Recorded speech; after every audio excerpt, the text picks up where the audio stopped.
While everyone was talking about KD's struggles in the crucial Game 3 win by the Suns over the Nuggets, he came up huge down the stretch when the game was in the balance, like he always does. On the other side, there were some very strange defensive adjustments the Nuggets made that we need to talk about.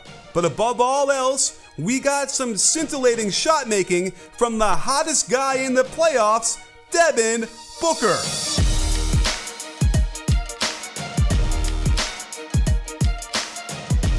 Before we get into the Booker greatness, and it was great, I want to discuss some weird matchups Denver coach Mike Malone went to in the third quarter. What you'd expect is how they started the game. KCP on Booker, Gordon on KD, and Jokic on Ayton. And the Gordon matchup on KD was all in Denver's favor, as KD struggled to handle how strong AG was in holding his position. In fact, Gordon was a big reason why KD struggled so much, mainly in the first half, with great effort to cut him off from his drives and make him shoot contested fadeaway jumpers with a hand in his face.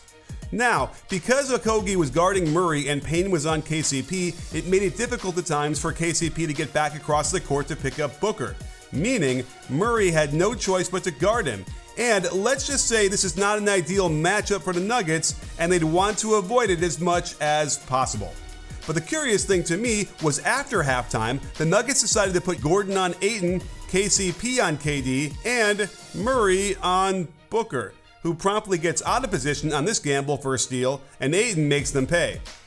Here's the same alignment, and Murray immediately gets caught out of position, forcing Gordon to pick up Booker. Watch where KCP is while guarding KD. Head scratching, he wouldn't make this pass, opting to go to Okogie, who tries to be a dribble drive artist against Jokic, and let's just say the reviews of his work were not good. You'll notice that they also put Jokic on Cam Payne in order to ignore him and clog the paint.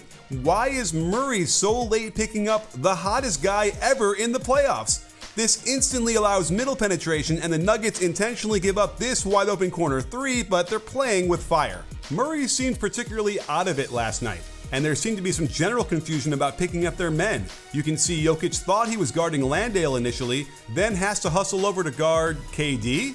Murray quickly tries to fix this as Landry cuts through, but then KPC decides to jump the ball, leaving Devin Booker open. This worked out for them, but watch Murray have zero idea who he's guarding.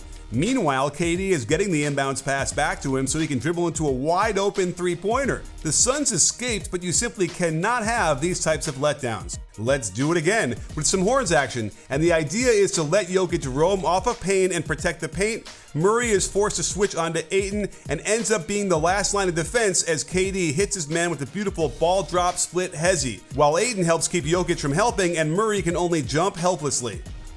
Now let's examine how Booker got some of his buckets, since no one has ever scored over 35 points a game and shot 60% from the field in the playoffs. Watch how he plays off of Durant's gravity as Jokic has to step up on the handoff, and KCP must keep an eye on Ayton for an extra second. This gets enough space for Booker to jab and stay behind the line to hunt the three ball. Here's the same idea, pistol action for Durant with a pin down into handoff. He draws two defenders while Gordon has to stick with Ayton to stop the pass for a layup. Booker gets a closeout to attack, another show and jab step gets him into the middle for his patented pull-up midi. This is my favorite move, as Booker uses KD's presence to fake the handoff to him. Watch how both defenders go to KD like a magnet, and Booker is pulling before anyone can recover. It made sense to me that KCP should be the primary defender on Booker, but on this night, no one could stop him, especially if he's allowed to hop travel like he does here, gathering with the right foot on the floor, then lifting that foot and putting it right back down. We all know how much Booker hates it when he gets double teamed, and the Suns could stand to execute a little bit better when the defense sends two defenders to him when he's got his ball in his hand. That's why you must get Manscaped's Performance Package. It's vital to keep things tidy on your face and in your more sensitive areas, and their Lawnmower 4.0 can take care of both. It's cordless and waterproof, so use it in the shower and you won't piss off your wife. But Manscaped's Performance Package has tons more. Their Weed Whacker defends you all up in your face, sending those annoying nose and ear hairs back into the stands.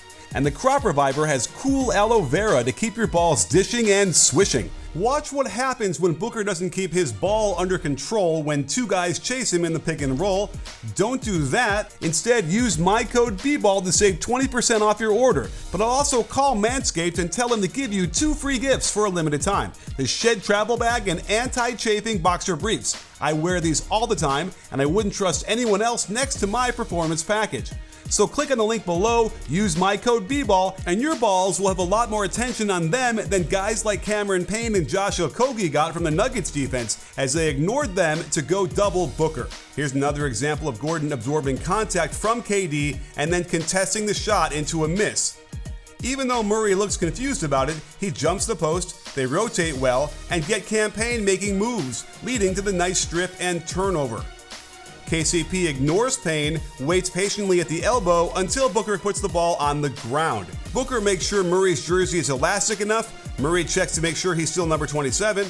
There is a double team from behind with a good deflection of the ball out of bounds.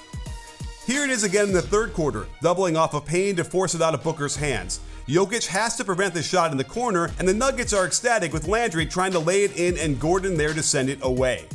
Late in the third, the Suns try flashing Landry to the nail to relieve the double team pressure. He foolishly jumps in the air to force this pass down low, and the Nuggets get another stop.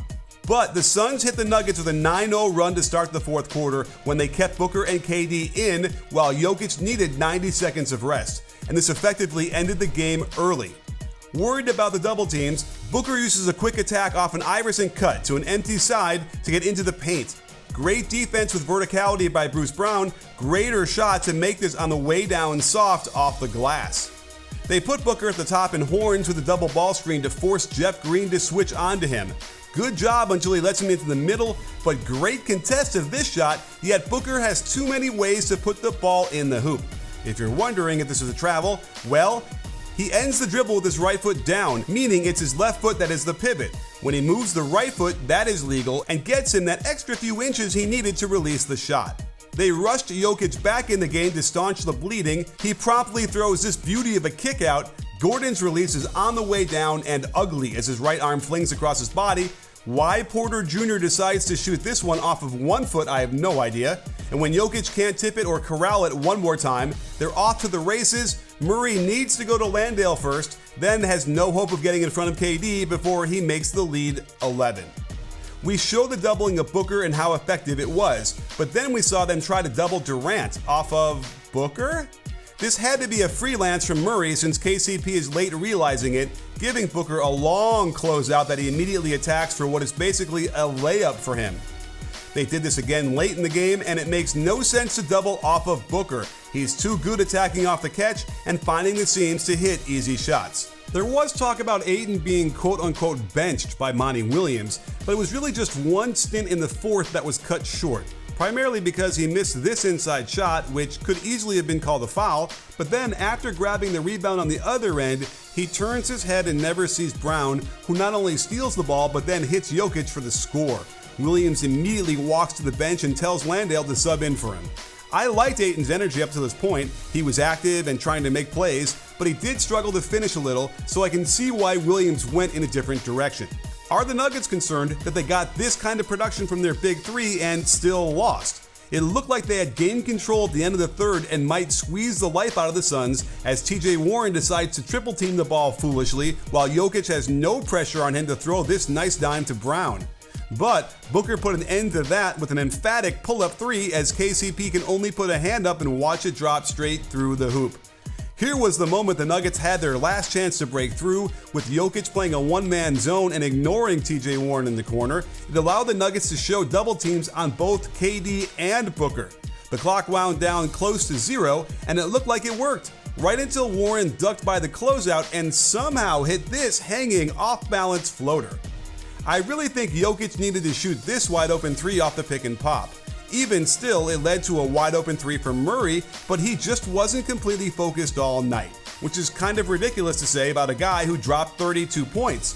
But I suspect he bounces back even better in Game 4, and without Chris Paul in the lineup for the Suns, it just doesn't feel like they'll have enough to win it.